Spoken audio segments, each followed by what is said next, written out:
చాలా మంది ఇళ్లలో రకరకాల కాయగూరలతో రుచికరమైన క్రిస్పీ ఫ్రై వంటకాలు చేస్తూ ఉంటారు. అయితే వంట కోసం మార్కెట్లో దొరికే రకరకాల నూనెలు వాడుతూ ఉంటారు. ఇక కూరలు, వేపుడు వంటి ఆహారాలు తయారు చేసిన తరువాత అధిక నూనె వినియోగంతో పాటు చివరిలో వాటిపై నెయ్యి కూడా చిలకరిస్తారు.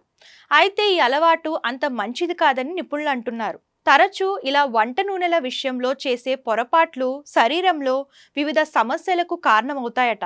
ముఖ్యంగా గుండె జబ్బుల సమస్యలు అధికమవుతాయని హెచ్చరిస్తున్నారు. కూరగాయలను ఏ నూనెలో వేయించాలో తెలుసుకోవాలి. రుచి కోసం చేసే పొరపాట్లు ఆరోగ్యంపై ఎలాంటి ప్రభావం చూపుతాయో నిపుణుల మాటల్లో తెలుసుకుందాం. ఆరోగ్యానికి ఎటువంటి హాని కలిగించకుండా ఏ నూనె వాడాలి, కూరగాయలను ఎలా వేయించాలి వంటి విషయాల గురించి నిపుణులు ఏం చెప్తున్నారంటే, వంటలో ఆవ నూనెను లేదంటే నువ్వుల నూనెను వినియోగించడం సురక్షితమని చెప్తున్నారు. ఈ నూనెలు తక్కువ మొత్తంలో ఉపయోగించడం వల్ల శరీరానికి ఎటువంటి హాని జరగదు.